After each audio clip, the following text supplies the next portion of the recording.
जो आरक्षण विरोधी आवाज़ें सोशल मीडिया से उठी थी, अब आरक्षण विरोधी आंदोलन से जुड़े वो सारे लोग दिल्ली के जंतर मंतर पे पहुंचना शुरू हो चुके हैं और 21 अगस्त को उन्होंने शांतिपूर्ण प्रदर्शन का ऐलान भी किया था, लेकिन उस एरिया में धारा 144 लागू होने के कारण उन्हें जंतर मंतर में प्रदर्शन करने की अनुमति नहीं मिली।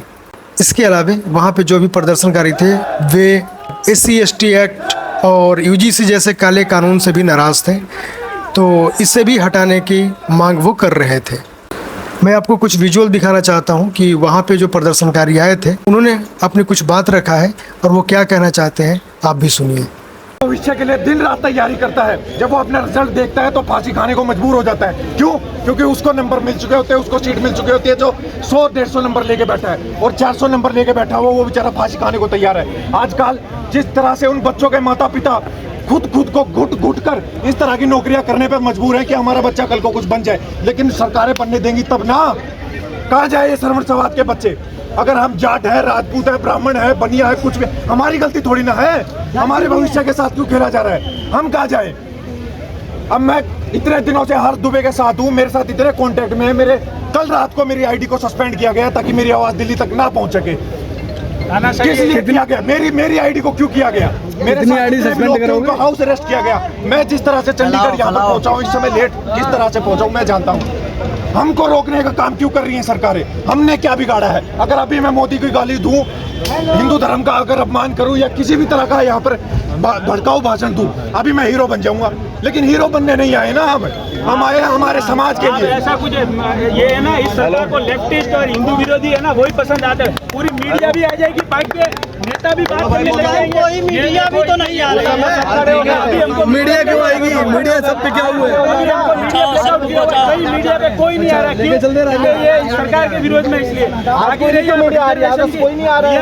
एक बाइक लेने जाते ना तो भी क्वालिटी देखते हैं, और ये देश के जितने डॉक्टर्स है, इंजीनियर्स है, उनकी क्वालिटी को खराब करे। -40 वाले को डॉक्टर एक लॉ पास कर दे कि जितने भी नेता है उनका जो इलाज होगा वो -40 वाला ही कर देगा। जितने भी नेता है कर दे लॉ पास, फिर हम विरोध नहीं करेंगे। क्यों नहीं करते? और हमारी मांगे सिर्फ इतनी है कि रिजर्वेशन को हम जड़ से हटाने की बात नहीं कर रहे हैं। जो उसका अधिकारी है, चाहे वो सवर्ण समाज से आता हो, दलित समाज से आता हो, उनके लिए उनकी अच्छे से पड़ताल की जाए और तब उनको दिया जाए। हम क्या बोल रहे हैं उनको मत दो। अगर बेचारे के घर में खाने के पैसे नहीं है, बेचारा 8 लाख से कम सालाना कमाता है, तो दो ना उसको। हमने नहीं रोका। लेकिन हमारे सवर्ण समाज में भी ऐसे लोग हैं जिनके माता पिता ऑटो चलाते हैं, सब्जी बेचते हैं, नाले वो भी साफ करते हैं। छोटे छोटे बड़े बड़े हॉस्पिटलों में वो भी कंपाउंडर की जॉब करते हैं। वो कहाँ से लाएंगे इतने पैसे कि अपने बच्चों को पढ़ा सके अच्छे स्कूल कॉलेज? सुनी होगी कि एक गांव में एक गरीब ब्राह्मण रहता था।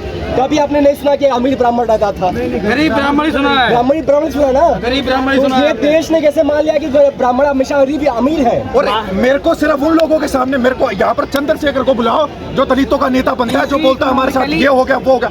कब हुआ? कहाँ है? किस चीज का सबूत? मेरे को सबूत दिखा दो कि हमारे साथ ऐसा हुआ वैसा हुआ। आज मैं आपके सामने 10 सवर्ण समाज के बच्चे ऐसे खड़े कर सकता हूँ जिनके सपने आज टूट चुके हैं, जो इतने ब्रिलियंट होते थे, जो मेरे साथ बैठ के पढ़ते थे, लेकिन आज वो नौकरियों के लिए तड़प रहे हैं। क्यों? क्योंकि वो सवर्ण समाज से आते हैं, वो जाट है, वो राजपूत है, वो ब्राह्मण है। तो अब इसमें किसकी गलती है? क्या वो उस समाज में पैदा हो गए उसकी, या बेचारे उनकी जो वहाँ पर आरक्षण लेकर बैठे? समाधान क्या? समाधान सिर्फ इतना ही है, सरकार को संसद में हमारा ये मुद्दा उठाना होगा और हमारे लिए बात करनी होगी। हमारे बीच में आइए या हम में से किसी को वहाँ पर बुलाइए और वहाँ पर बुलाइए। सिर्फ जितने भी हमारे जितने भी कानून हैं उन सभी में रिफॉर्म लाया जाए, चाहे UGC का हो, चाहे रिजर्वेशन का हो। हम किसानों के बेटे हैं, हम किसानों के बेटे हैं, हम पेट भरना जानते हैं। हम खेतों में काम करते हैं ताकि पूरे हिंदुस्तान में अन्न पहुंचे। हम किसी के पेट पे लात नहीं मार रहे हैं, लेकिन अगर हमारे पेट पे लात मारी जाएगी तो हम चुपचाप नहीं बैठेंगे। ये सीधा चेतावनी दी जा रही है हर उस प्रशासनिक इंसान को जो हमारे को दबाने की सोच रहे हैं। ना आज दबे थे, ना कल दबेंगे और ना अभी दब रहे हैं।